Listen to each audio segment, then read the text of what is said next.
আমার প্রিয় মায়েরা বোনেরা, আপনাদের জন্য একটা হাদিস বলে শেষ করব। বিশ্বনবী বলেন, আমার মায়েরা খেয়াল করে শুনুন, বিশ্বনবী আপনাদের উদ্দেশ্য করে বলেন, আল মারআতু ইযা সাল্লাত খামসাহা ওয়া সামাত শাহরাহা হাফিজাত ফুরুজাহা আতাআত বা'লাহা ফালতাদখুল মিন আইয়ি আবওয়াবিল জান্নাতি শাআত। বিশ্বনবী বলেন, ও নারীরা, ও নারীরা, যে সমস্ত নারী এই চারটা কাজ করবে, এই চারটা কাজের গ্যারান্টি দিবে, তাদেরকে জান্নাতের 8টা দরজার গ্যারান্টি দেওয়া হবে।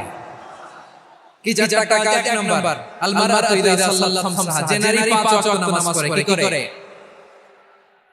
জেলা স্টেডিয়ামে অবস্থানরত আমার নারীরা বোনেরা, বিশ্বনবী আপনাদেরকে চারটা কাজের কথা বলছেন, খুব বেশি না। চারটা করলে 8 জান্নাতের দরজা সব খোলা। কোনটা দিয়ে যাবেন? যেটা দিয়ে মনে চায়। এক নাম্বার 5 ওয়াক্ত নামাজ। আমার বোনেরা যোহরের নামাজ পড়তে পড়তে আসরে নিয়ে যায়, আসর পড়তে পড়তে এটা মাগরিবে নিয়ে যায়, এরকম আসর নাই, তাল মনে হয়তো নাই। আমার বোনেরা এটা করবেন না। ইন্নাস সালাতা কানাত আলাল মুমিনিনা কিতাবাম মাওকুতা, সময় মতো করবেন। সামাত শাহরা, রমাদানের রোজা রাখবেন। হাফিজাত ফুরুজাহা, যে নারী তার চরিত্রকে হেফাজত করে, তার প্রাইভেট হেফাজত করে, তার লজ্জাস্থান হেফাজত করে। ও মায়েরা, আপনার এই গর্ভ যে কত দামি আপনি জানেন না। আপনার এই গর্ভ থেকে জন্মাবে আগামী সালাহুদ্দিন আল-আইয়ুবী। আপনার গর্ভ থেকে জন্মাবে ইমাম আল-মাহদী আল-মুনতাযর। আপনার পেট থেকে জন্মাবে আবু সাঈদের মতো বীর সৈনিক। আপনার পেট থেকে জন্মাবে মুখের মতো বীর মুজাহিদ। আপনি জানেন না কে আসবে আপনার পেট থেকে। সময়টাকে কাজে লাগান, ইসলামকে বুঝেন, মানেন, আমাদের ইসলামিক লেকচারগুলো শুনেন। আমরা যে বার্তাগুলো, ইনস্ট্রাকশনগুলো, দিক নির্দেশনাগুলো আপনাদের খেদমতে রাখি, এগুলো মেনে চলুন। আপনি পারেন আপনার ঘরটাকে জান্নাতের টুকরা বানাতে। একটা family is a very big institution and you are the MD, the managing director of this institution. চাইলেই পারেন ঘরটাকে জান্নাতের টুকরা বানাতে। 5 ওয়াক্ত সালাত, রমাদানের রোজা, নিজের চরিত্রের হেফাজত, ওয়া আতাআত বা'লাহা, স্বামীর আনুগত্য। এটা তো অনেকে ভুল করে থাকে। হায় রে আমার বোনেরা, স্বামীর আনুগত্যকে এটা নিজের অপমান মনে করবেন না। আপনার স্বামী আপনার সবচেয়ে বড় গার্ডিয়ান, তিনি আপনার সবচেয়ে ভালো চায়। নারী কখনো গার্ডিয়ানশিপের বাইরে থাকতে পারে না। হয় আপনি বাবার গার্ডিয়ানশিপের ভেতরে, বাবা থাকতে ভাইয়ের গার্ডিয়ান, ভাই থাকতে চাচা গার্ডিয়ান, বিয়ের পরে আপনার স্বামী আপনার গার্ডিয়ান। শরীয়ত সম্মত স্বামীর আদেশগুলো আপনি মেনে চলবেন, কিন্তু শরীয়তের বিরুদ্ধ কোন আদেশ মানতে আপনি বাধ্য নয়। আওয়াজ করে বলুন সবাই, ঠিক কি না? এই চারটা কাজ যদি কোন নারী করে, বিশ্বনবী বলেন জান্নাতের 8টা জান্নাতের 8টা দরজা খোলা। তোমার যেটা দিয়ে মনে চায় সেটা দিয়ে জান্নাতে তুমি এন্ট্রি নিতে পারবা। বিশ্ব ইসলামের স্ত্রীর নাম ছিল আয়েশা রাদিয়াল্লাহু তাআলা আনহা। আবু বকর রাদিয়াল্লাহু তাআলা আনহু মেয়ে। আবু বকর রাদিয়াল্লাহু আনহুর আরেক মেয়ের নাম হচ্ছে আসমা। কি নাম? দুজনেই আবু বকর রাদিয়াল্লাহু তাআলা আনহু মেয়ে। আসমা আর আয়েশা। নাম দুটো কেমন লাগে? আসমা নামটা কেমন লাগে? আয়েশা নামটা কেমন লাগে? সবার ভালো লাগে নাই? নাম দুটো আপনাদের ভালো লাগে? লালমনিরহাটে অনাগত যদি কন্যা সন্তান হয়, যদি মনে চায় আসমা রেখে দিতে পারবেন, যদি মনে চায় আয়েশা রেখে দিয়েন। দেশে বিদেশে এয়ারপোর্টে রাস্তাঘাটে শুধু বলে একটা নাম দেন, আমার ছেলের একটা নাম দেন, মেয়ের একটা নাম দেন। আমার মনে আছে যশোরের আদিনের মাহফিলে আমি একটা নাম দিয়েছিলাম। আজকে লালমনিরহাটের এই প্রোগ্রামে কন্যা সন্তান যদি হয় দুটো নাম দিলাম, আসমা কিংবা আয়েশা। ইনশাআল্লাহ পড়েন। দুজন বোন, এক মায়ের, বাবা এক, মা দুজন। আয়েশা রাদিয়াল্লাহু তাআলা আনহার মায়ের নাম উম্মে রুমান, আর আসমা রাদিয়াল্লাহু আনহার মায়ের নাম কুতাইলা বিনতে আব্দুল উজ্জা। আবু বকর রাদিয়াল্লাহু তাআলা আনহু 4টা বিয়ে করেছেন। তো একই ঘটনা ঘটেছে এই ফ্যামিলিতে। আসমা ইসলাম গ্রহণ করে মুসলিমা, কিন্তু তার মা কুতাইলা মুশরিকা। আই রিপিট, বোঝার জন্য আমি আবারো বলি। আসমা রাদিয়াল্লাহু তাআলা আনহা মুসলিমা, আর আসমার মা কুতাইলা, আওয়াজ করে বুঝে থাকবে বলেন, আসমার মা মুশরিকা। তার মানে মেয়ে মুসলিম, মা মুসলিম, ভেজাল আছে নাই? কিন্তু কুতাইলা আর ধৈর্য ধারণ করতে পারে না। নার ছেড়া ধন কলিজার টুকরা ধন কলিজার টুকরা সন্তান আসমারে দেখতে বড় মন চায় সাইয়েদনা আসমা রাদিয়াল্লাহু তাআলা আনহা মক্কা থেকে হিজরত করে মদিনায় চলে গেলেন হুদাইবিয়ার পর যখন মক্কা মদিনার ট্রাফিক স্বাভাবিক হলো মক্কার লোক মদিনায় যায় মদিনার লোক মক্কায় আসে কোচাইলা কলিজার টুকরা সন্তান আসমারে দেখার জন্য কিছু উপহার নিয়ে বিশাল মরুর পথ পাড়ি দিয়ে মক্কা থেকে মদিনায় যায় সুবহানাল্লাহ বলেন এখন মাস মেয়ের সাথে দেখা করতে মেয়ে তো আর দেখা দেয় না মেয়ে ভাবছে আমার মতো মুশরিকা অপবিত্র তার সাথে কি দেখা দেওয়া যাবে বিশ্বনবীর দরবারে চলে গেলেন সুবহানাল্লাহ বলেন কি সৌভাগ্যবান ছিল তারা মাসলা জানার দরকার হলেই নবীর দরবারে চলে যেত ঘরে বউয়ের সাথে ঝগড়া হলে নবীর দরবারে চলে যেত অনেক সাহাবী বলে আমার পেটে ক্ষুধা লাগলে আমি নবীর কাছে চলে যেতাম কারণ নবীর চেহারার দিকে তাকালেই আমার পেটের ক্ষুধা মিটে যেত সাইয়েদনা আসমা রাদিয়াল্লাহু তাআলা বিশ্বনবীর কাছে চলে গেলেন যে বললেন ইয়া রাসূলুল্লাহ ইয়া হাবিবাল্লাহ ইন্না উম্মি কাদিমাতুন ইলাইয়া ওয়া হিয়া রাহিবা আমার মা মক্কা থেকে অনেক দূর মরুর পথ পাড়ি উপহার সামগ্রী নিয়ে মদিনায় আমার সাথে দেখা করতে এসেছিল নবী আমার জানতে বড় ইচ্ছে হয় আমি আমার মুশরিকা মায়ের সাথে দেখা করতে পারবো কিনা আফাসিলুহা আগে যেমনি আমি আমার মায়ের সাথে ভালো আচরণ করতাম যেমনি আমি আমার বাবার সাথে সদাচরণ করতাম নবী এখন আমি মুসলিমা মা মুশরিকা এখন কি আগের মতো সদাচরণ করতে পারবো নাকি বিশ্বনবী বললেন নাম সিলিহা হে আসমা অবশ্যই আগে ঠিক যেমন তুমি তোমার মায়ের সাথে ভালো আচরণ করতে এখনো তেমনি আগের মতো ভালো আচরণ করবা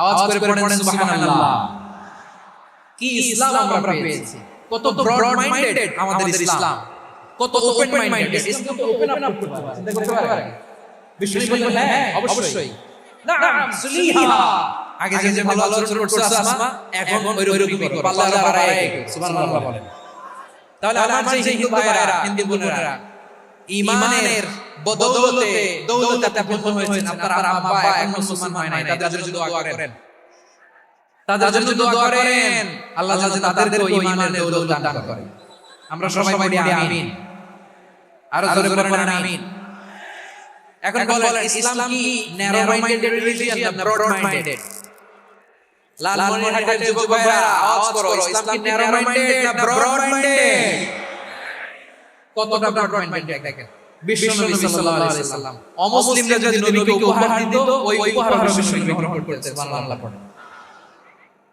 আপনার অমুসলিম বন্ধু যদি উপহার দেয় সেটাও আপনি নিতে পারবেন যেটা নেওয়া যায় কিন্তু আপনার বন্ধু যদি আপনার মদের বোতল দেয় দিতে পারবেন হ্যাঁ মদের বোতল দিলে পারবেন আপনার বন্ধু যদি আপনার পর দেয় পর শুকরের গোশত মিশ্রিত কোনো খাবার এটা নিতে পারবেন না হালাল যে কোনো জিনিস নিতে পারবেন বিশ্বনবী সাল্লাল্লাহু আলাইহি সাল্লাম অমুসলিমদের দেয়া হাদিয়া গ্রহণ করতেন কেমন নবী ছিলেন আমার নবীর জেনে নেন আমার নবীর অ্যাটিটিউড জেনে নেন বিশ্বনবী সাল্লাল্লাহু আলাইহি সাল্লাম যখন জনপদে যেতেন তিনটা অপশন নিয়ে যেতেন প্রিয় ভাইরা আওয়াজ করে বলতো কোন জনপদে গেলে আমার নবীর অপশন থাকতো কয়টা আমার নবী তিন আঙ্গুল উঁচু করে দেখান আর বলুন আমার নবী কোন জনপদে গেলে কয়টা অপশন নিয়ে যেতেন এক নাম্বার অপশন আসলিম তাসলাম নতুন এলাকায় গেলে বলতেন আসলিম তাসলাম ইসলাম ধর্ম গ্রহণ করো শান্তিতে থাকবা আমার ভাই হয়ে যাও আমরা ভাই ভাই ইসলাম মানো আমরা ভাই ভাই অপশন নাম্বার কত এক যদি বলেন ইসলাম মানো ওকে অপশন নাম্বার 2 মুসলিম হওয়ার দরকার নাই লা ইকরাহা ফিদ ইসলামে বাড়াবাড়ি নাই খ্রিস্টান আছো থাকো বৌদ্ধ আছো থাকো ইহুদি থাকতে চাও থাকো কিন্তু আমরা যে রিজিওনাল সুপার পাওয়ার আমাদের আন্ডারে থাকো ট্যাক্স দিয়া থাকো এটা বলে জিজিয়া আলেম যারা আছে বুঝবেন এটা আরবিতে কি বলে জিজিয়া you pay us the tax we will give you the security তোমরা ট্যাক্স দিবা আমরা সিকিউরিটি দেব ইসলাম মানো শান্তি থাকবে ভাই আমরা ভাই অপশন নাম্বার 2 ট্যাক্স দাও আমরা নিরাপত্তা দিব মুসলিম হওয়া লাগবে না এখন নাম্বার না দুই নাম্বার না মুসলিম হবো না ভালো খ্রিস্টান ট্যাক্স দাও, আমরা সিকিউরিটি না, এটাও মানি না। বিষ্ণু বলেন তাহলে আমাদের মাঝে ফয়সালা করবে। মুসলিম হবে না, ট্যাক্স দিবা, নিরাপত্তা দিব আমাদের, আমরা সুপার আমাদের আন্ডার এটা তাহলে তোমাদেরকে তো আমরা বিশ্বাস করি না। কখন বিশ্বাসঘাতক কার সাথে মিলে হাত মিলাও, তলোয়ার আমাদের মাঝে ফয়সালা। তখন তিনি জিহাদের সশস্ত্র সংগ্রামের ঘোষণা দিলেন। সুবহানাল্লাহ পড়েন। দেখেন পশ্চিমারা জিহাদকে এইভাবে চিত্রায়িত করে। ওরা জিহাদ বুঝায় তলোয়ার, হাত কাটো, গলা কাটো না। জিহাদ সশস্ত্র সংগ্রাম ৩ নম্বরে। অধিকাংশ ক্ষেত্রেই বিশ্বনবীর সুন্দর আচরণ দেখে, আরে আমার নবীর যে নুরানি চেহারা, অনেকে তো কেবল চেহারাটা দেখে কালিমা পড়ে মুসলমান হয়ে গিয়েছে। যারা মুসলিম হয় নাই তারা তাদের ইসলামী বলবৎ ছিল, ট্যাক্স দিয়ে ইসলামের আন্ডারে ছিল।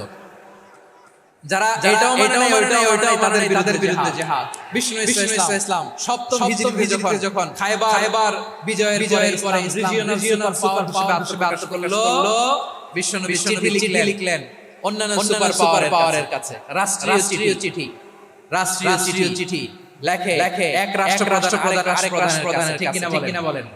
জানেন না আপনারা এই যে 24 ছাত্র নাগরিক অভ্যুত্থানে, এই অভ্যুত্থান যখন শুরু হয় সাউথ আফ্রিকাতে, একটা স্ট্যাটাস দিয়েছিলাম, গোটা দেশ সংস্কার করা লাগবে। শুধু বাংলাদেশ নয়, সারা বিশ্বের বাংলা ভাষাভাষীর লোকেরা এই আন্দোলনের সমর্থন তারা করেছে, এটাকে সাপোর্ট করেছে, তারা সমর্থন দিয়েছে। আমাদের ইউনাইটেড আরব আমিরাতের বাংলাদেশী ভাইরা তারা সেখানে রাস্তায় নেমেছে, জানেন? ওইখানে ডেমনস্ট্রেশন করা যায় না, সেখানকার সরকার তাদেরকে যাবজ্জীবন দিয়েছিল। তখন আমাদের এই যে প্রধান উপদেষ্টা ডক্টর মোহাম্মদ ইউনূস সরাসরি G2G বলে, G2G গভর্নমেন্ট টু G2G উনি চিঠি লিখলেন যে তাদেরকে ইউর হাইনেস হে সম্মানিত আমির, আপনি আমার এই চিঠির কারণে আমার সম্মানে এই 53 জন বাংলাদেশীকে মাফ করে দেন। এই চিঠি বদৌলতে খালাস পেয়ে গিয়েছিলাম। জানেন না এই ঘটনা আপনারা? তাহলে গভর্নমেন্ট চিঠি দেওয়া হয়। সপ্তম হিজরিতে ইসলাম সব সুপার পাওয়ারের কাছে চিঠি দিলেন। রোমান সম্রাটের কাছে, পারস্য অধিপতির কাছে, মিশরের অধিপতির কাছে, সবার চিঠি লিখলেন। চিঠির ভাষা ছিল এরকম, বিন মুহাম্মাদিন রাসূলুল্লাহ ইলা মুকাওকিস আযীমিল কিবত, মুহাম্মদ রাসূলুল্লাহ থেকে মিশরের বাদশার কাছে ইসলাম মানুষ শান্তিতে থাকবা, সালামুন আলা মান হুদা, শান্তি তার যে হেদায়েত স্মরণ করে। সুবহানাল্লাহ পড়েন। তো এই চিঠি অনেকে ভালোভাবে রিসিভ করেছে, অনেকে চিঠি পাওয়ার পরে নবীর কাছে আবার রিটার্ন উপহার পাঠিয়েছে। কি পাঠিয়েছে? উপহার। মিশরের বাদশা মুকাওকিস বিশ্বনবীকে বিশাল এক উপহারের ডালি পাঠিয়েছেন। মিশরের বাদশা মুকাওকিস ছিলেন ধর্মে খ্রিস্টান। লালমনির ভাইয়ের আওয়াজ করে মিশরের বাদশা ধর্মে কি ছিল? খ্রিস্টান। কি উপহার দিয়েছিল আমার নবীকে? শুনতে মনে চায়? আওয়াজ নাই লালমনির গলায়। শুনতে মনে যায়? 1000 স্বর্ণ মুদ্রা, 1000 স্বর্ণ। দুইটা খ্রিস্টান দাসী, একজনের নাম মারিয়া বিনতে শামউন আল-কিতিয়া, আর একজনের নাম সিরিন বিনতে শামউন আল-কিতিয়া। একজন খ্রিস্টান দাস 20 থান কাপড় জামা বানানোর জন্য, আমরা নবী যেন সেলাই করে জামা বানাইতে পারে এজন্য 20 থান কাপড়, 20 থান ফাইন গার্মেন্টস। সুবহানাল্লাহ পড়বেন না? এরপরে একটা গাধা যেটার নাম ছিল উফাইর, আর একটা খচ্চর নাম ছিল দুলদুল। খচ্চর চিনেন? গাধা আর ঘোড়ার যে প্রাণীটাতে আসে খচ্চর বলে। তো এই যে সুপার পাওয়ার খ্রিস্টান বাদশার কাছে নবী চিঠি লিখলেন, ওই খ্রিস্টান বাদশা আমার উপহার দিল, বিশ্বনবী এই উপহার আনন্দে গ্রহণ করেছেন। সুবহানাল্লাহ পড়বেন না? তাহলে অমুসলিম কেউ যদি আপনাকে উপহার দেয়, হালাল উপহার হলে আপনি গ্রহণ করতে পারবেন। অনুরূপভাবে পারস্যের বাদশা রোম সম্রাট বিশ্বনবীকে উপহার, আমার নবী সব উপহার কি গ্রহণ করেছেন। সুবহানাল্লাহ বলেন। তাহলে প্রিয় লালমনির হাত করে বলুন, ইসলাম কি ন্যারো মাইন্ডেড রিলিজিয়ন না ব্রড মাইন্ডেড? আম্মা জান আয়েশার কাছে মাসালা জানতে চায় মেয়েরা, হে আম্মা জান অগ্নি উপাসকেরা তাদের নওরোজের সময় আমাদেরকে পাখি দেয়, নেওয়া যাবে? উনি বললেন ওরা জবাই করে দিলে নেওয়া যাবে না, কিন্তু ওরা যদি ফল মূল এরকম খাবার দেয় এগুলো নেওয়া যাবে। তার মানে অমুসলিমদের দেওয়া এটা গ্রহণ করা যায়। সুবহানাল্লাহ বলেন। শুধু তাই নয়, বিষ্ণু ইসলাম অমুসলিমদের সাথে লেনদেন করে, ফিনান্সিয়াল ডিলিং করেছেন। অমুসলিমদের সাথে প্রয়োজনে ফিনান্সিয়াল ডিলিং করতে পারবেন। আমরা প্রায় দেখি বাজারের মিষ্টির দোকানগুলো আমার হিন্দু ভাইদের, লালমনিরহাটে মিষ্টির দইয়ের দোকান কারা চালায়? হিন্দুরা চালায়। তারপরে যে বারবার সব চুল কাটে যে অধিকাংশ নাপিতের দোকানে কারা? আমার হিন্দু ভাইরা। আপনি চুল কাটতে পারবেন কিনা বলেন? পারবেন। তার দোকান থেকে দই কিনতে পারবেন কিনা? হ্যাঁ, আমার মুসলিম ভাইয়ের দোকান ওইটা বেশি প্রায়োরিটি দিব, ঠিক কিনা?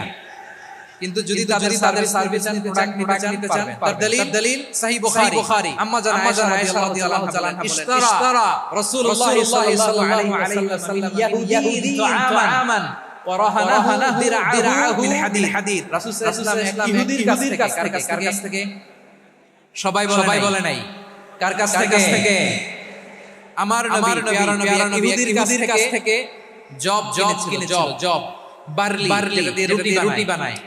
ওই জবের দেওয়া টাকা পয়সা নবীর কাছে ছিল। বলে নবী ওনার একটা মর্গেজ বন্ধক, যে এখন এটা দিতে পারবো না, কয়েক বার্লি নিয়ে যাই আর বন্ধক হিসেবে আমার জামাটা রেখে গেলাম, যেদিন দাম দিব ওই দিন জামাটা ছুটাই নিয়ে যাও। সুবহানাল্লাহ বলবেন না? বাকিতে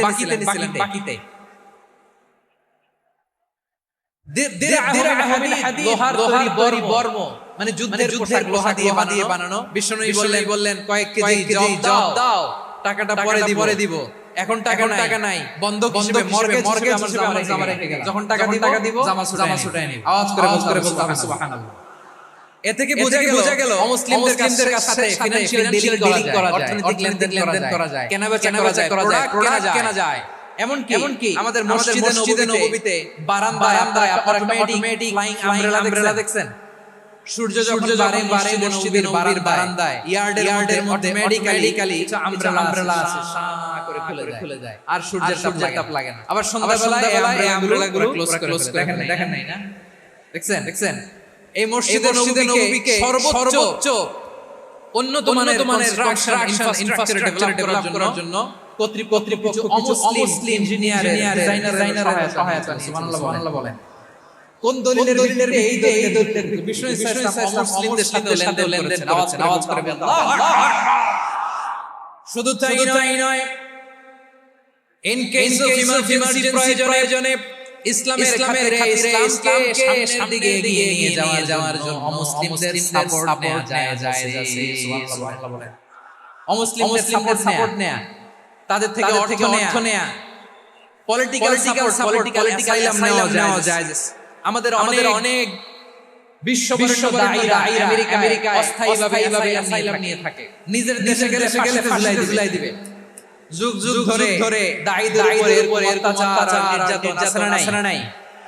মিশরের অনেক দাঈরা পাশ্চাত্যে যেয়ে থাকে। এই যে তারা পলিটিক্যাল অ্যাসাইলাম থেকে রাজনৈতিক আশ্রয়, এটা জায়েজ আছে না? এটা যে জায়েজ আছে তার প্রমাণ স্বয়ং বিশ্বনবী পলিটিক্যাল সাপোর্ট নিয়েছিলেন মুসলিমদের কাছে। সুবহানাল্লাহ বলেন।